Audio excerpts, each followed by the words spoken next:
Hello and welcome to Additive Insight, the original additive manufacturing industry podcast brought to you by TCT Magazine.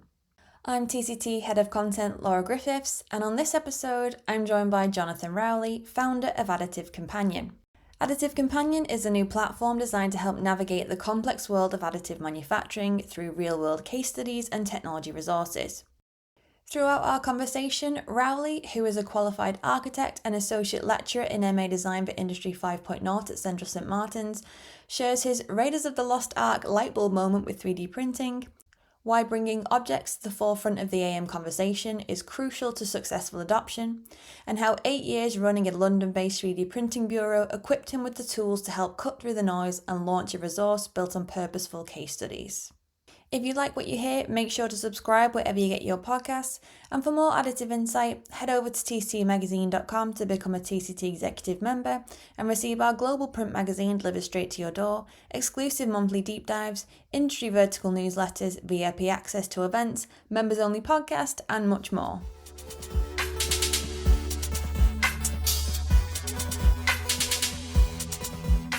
Hello, Jonathan. Thank you so much for joining us on the Additive Insight podcast. How are you doing today? I'm fine, thank you, Laura. Thank you for inviting me to join you. Good. I feel like we should have had you on a lot sooner than this, but this is good timing because we are here to talk about something very exciting that you've been, I'll say, introducing to the world over the last year. But I want to start the podcast with the same question that I ask all of our guests, and that is, what was your light bulb moment with 3D printing? When did it first sort of click with you? I think for me, it was the day that I visited the dentist Andrew Darwood's practice in Wimpole Street in London, and he showed me an SLS machine that he was using within the practice. And, SLS is not that exciting to look at through the window. It's a bit like watching a washing machine. It's just a repetitive process going on. You don't see the part at any point during the building process. But then I watched, one of his team unpack a build. And that was really a revelation. It's like archaeology, especially with SLS, where you've got no supports. You're just really excavating parts out of dust. And it's really like Raiders of the Lost Ark. And in that first build, I saw maxillofacial models, I saw surgical cutting guides, and I saw a beautiful little architectural model all come out of the same pile of dust. And really what hit me between the eyes was how versatile this technology is. And versatility means possibilities. And that's what really captured me all those years ago. I think that's such a great starting point to see so many different applications coming off this one machine. I'm going to use that as a brief segue because we are here to talk about Additive Companion. I first want to start with, what is it and what made you want to go and actually create this thing? What Additive Companion is an online resource, the aim of which is to try to bring some clarity to the complex spectrum of technologies that make up 3D printing and additive manufacturing. In the building of it, what even surprised me was that there are nearly 40 different types. And that makes it difficult to navigate. And on top of that complexity, you have overlaid all of the ways in which a very kind of complicated marketplace has added a level of advertising hype that just makes it even more complicated. And so it's an attempt to bring some clarity to that. It started through my experience running a bureau in London alongside Andrew Darwood for 7 or 8 years. The necessity to provide that clarity became even clearer when I got involved in the Design for AM network, because that was all about trying to extend the understanding that DFAM is the crucial starting point to get anything successful out of these technologies. And that is true, but it dawned on me that there is one step before that needs to be established, and that is, which technology are you talking about? Which one are you designing for? Which one is the right one for you. And that's the crucial thing for anybody looking to start to use these technologies, is to find that right starting point. Because if you don't start with the technology that's appropriate to your level and your application, it's going to fail. And if you're lucky, it will fail quickly. And if you're unlucky, it will fail slowly. However, when it fails, the temptation is to dismiss the technology entirely. It's all rubbish. When in actual fact, if you'd started with a different technology, you would have had a successful outcome. Maybe not what you were originally looking at, but along the way, you would find things that were compatible with what you were trying to do. And so it's about helping people navigate this spectrum to get them off on the right foot. And how does that work in practice then? You introduced this late last year. For people who haven't seen it yet, how does it work from a user perspective? What do they see? How do they use the platform? It's all based upon case studies, and I've been developing this for almost 3 years now, whereby I have put together a collection of purposeful case studies, additive manufacturing, 3D printing, across all applications, across all technologies.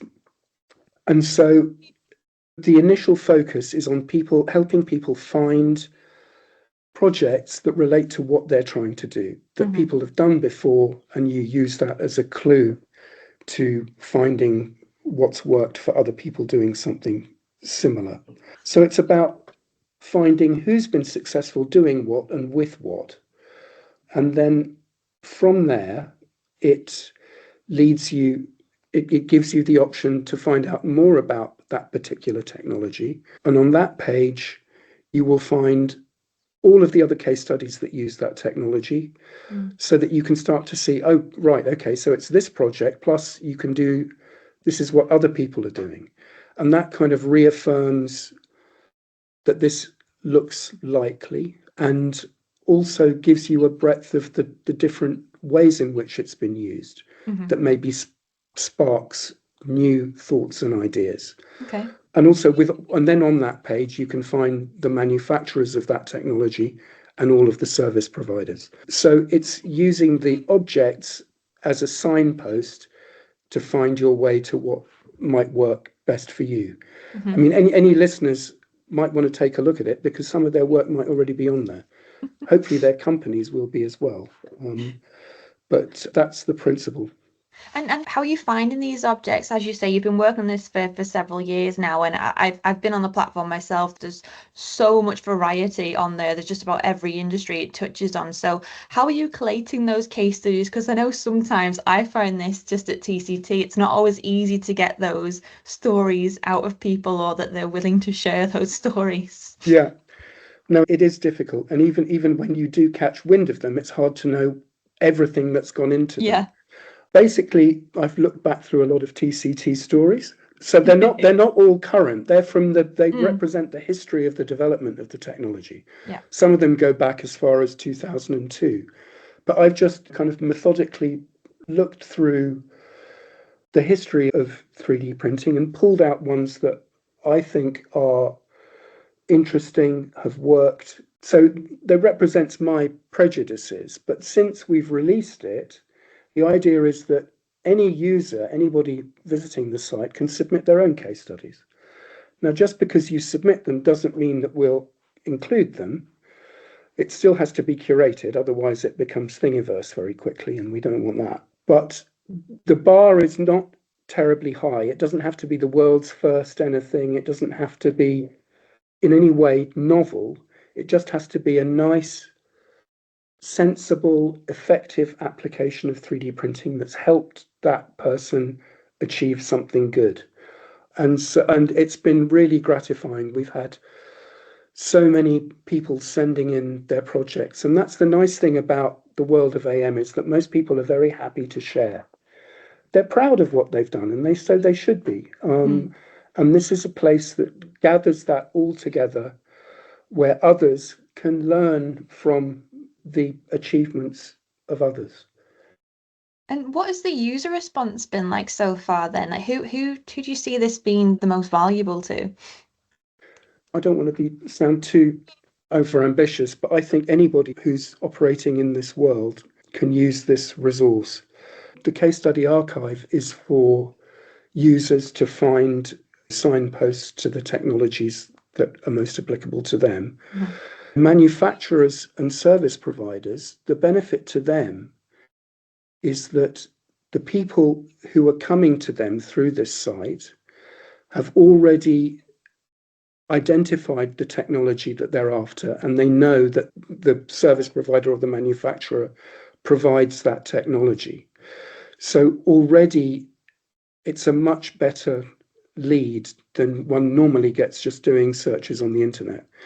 I mean, I remember from my days in a bureau, the telephone would ring and people just wanted 3D printing, and you had to listen to them and try and work out whether or not they were in the right place.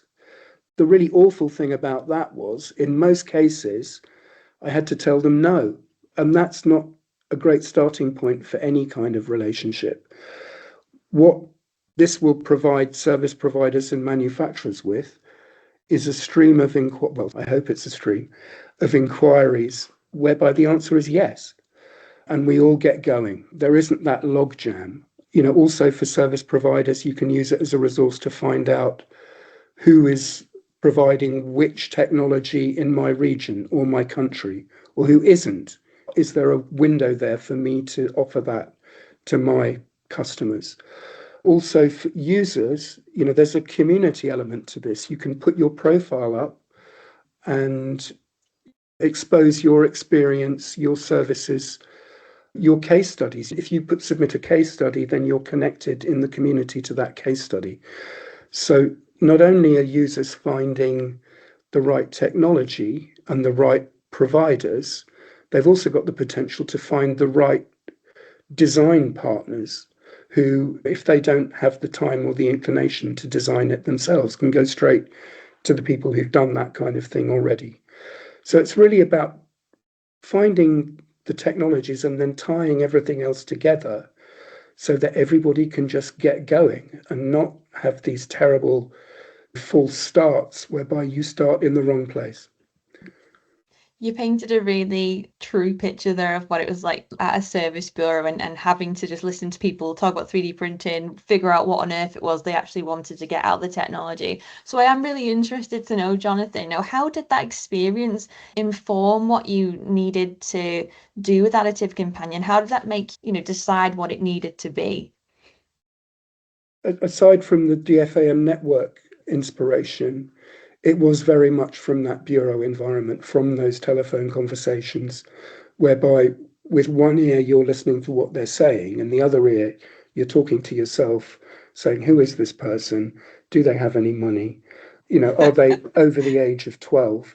And how much time can I spend with this person? But I think what that has led me to understand is that it is the objects that are the most important thing. Everybody goes to the TCT shows to see the machines, but the machines are of no interest if the objects that they make are not what you need. And so it's bringing the objects to the forefront of the conversation, and they lead wherever they need to lead you to, whether it's the technologies or the people or the materials or whatever. What's interesting about the Additive Companion at the moment, I don't know whether you've noticed this, but there are no machines visible on it at all. It's only the objects. Even when we describe the different technologies, there's no images of the machines, because in many ways, what the machines look like can also inhibit people's decision making. I might see a picture of a desktop FDM machine, and that's what it's advising me that my magnificent precious object should be made on, and I'm insulted. No, that's a toy. Or my little toy is being directed at some massive industrial machine that I think is, oh my God, that's far too sophisticated for my modest little application. When in actual fact, what the machine looks like doesn't matter at all. If your object is valuable enough then that's by the by. And that is also something that people, I think, have struggled to understand, is that you're not always buying a machine. In actual fact, you're very rarely buying a machine. And adopting AM is not about owning a machine. It's just about procuring AM parts. I worked for 8 years in a bureau, probably had thousands of customers over that time. They all adopted AM. Only one of them ever bought a machine. And that was another bureau who was, testing the waters with our technology. And that was fine. So adoption doesn't mean buying it. So in actual fact, what the machine looks like doesn't really matter. It's what parts it gives. The platform really does touch just about every industry possible. You've got objects from really across the gamut. You've got metal parts for automotive applications, I think more creative industries like jewelry, for example. So I'm wondering, have you seen any interesting examples of kind of this cross-industry learning, cross-industry collaboration where perhaps someone has gone onto the platform, seen an object from a completely opposite industry, but they've learned something that's been valuable to them?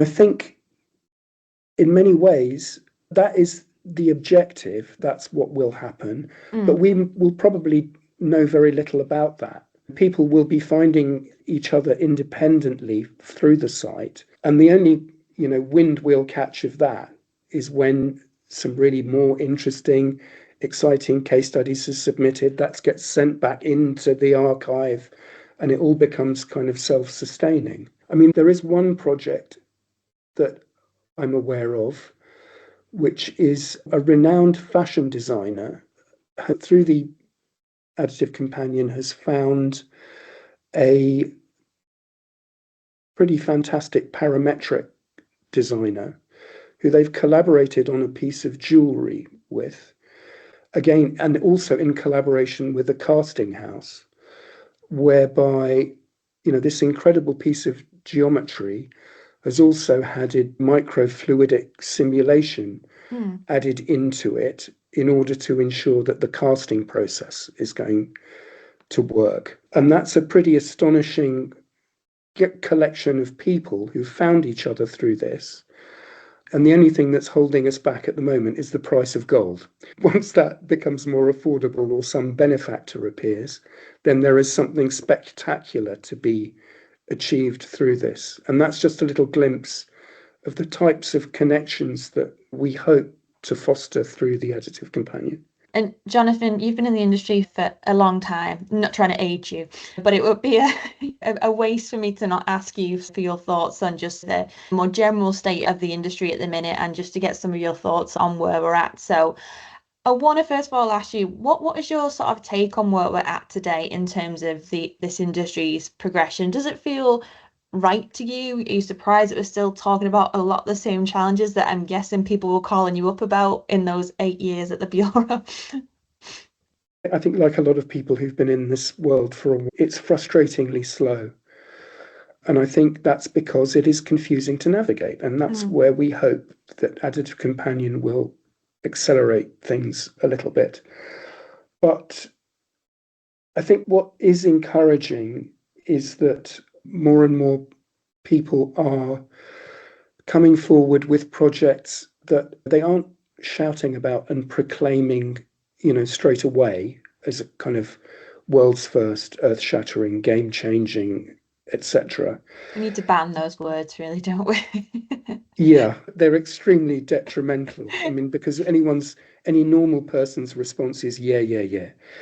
But, even within my teaching experience, and at the moment I'm doing some part-time teaching at Central St Martin's, is that, there are students developing projects who aren't shouting about it on Instagram straight away. They're actually collaborating with proper industrial manufacturers and institutions to validate their projects before they talk about it. You featured one of them recently, which is the Ecolattice project. There's also a tennis ball project whereby a student has developed a much more environmentally friendly 3D printed tennis ball that is recyclable and is being tested by the International Tennis Federation at the moment.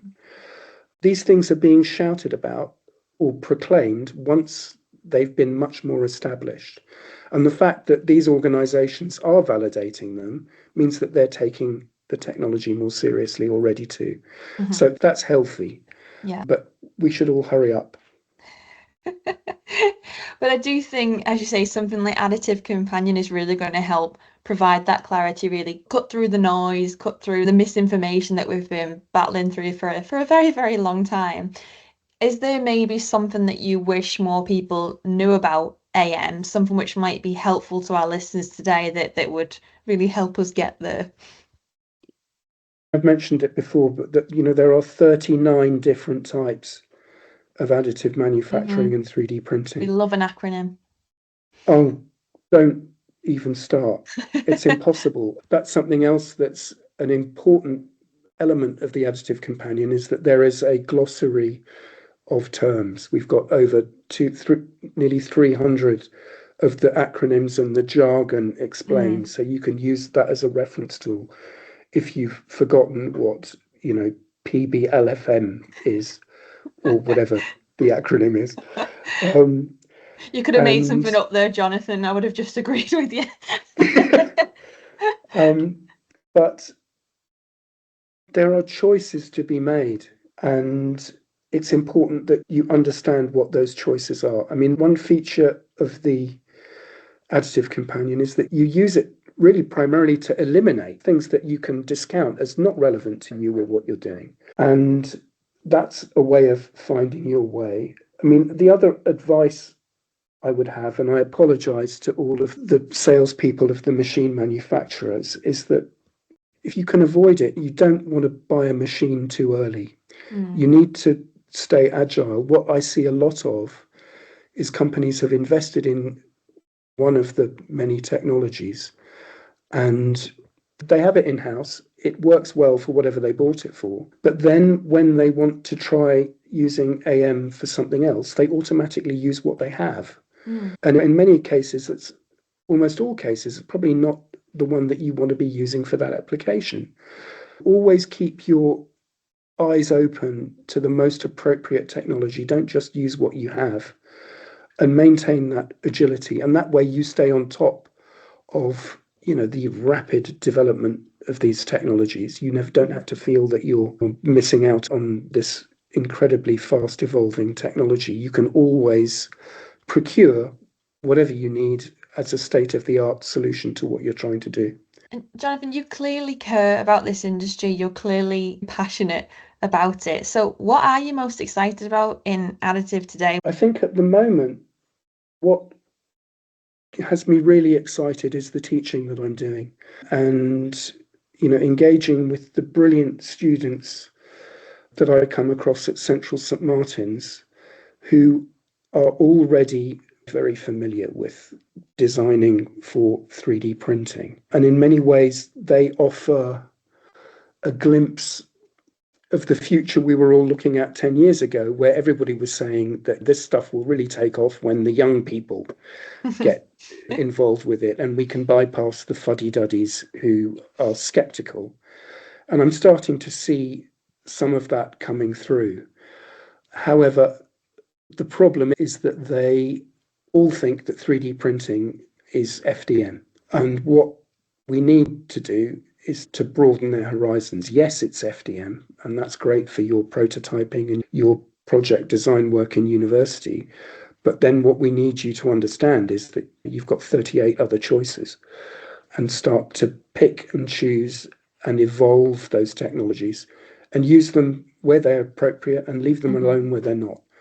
So that kind of technical literacy and proficiency, I think, is really coming through. And finally, Jonathan, you talked earlier about this idea that this platform will invite collaboration and then invite more objects to be presented through it so that we can really see this sort of feedback of innovation. But what is your overall ambition with Additive Companion? What will success look like for this platform?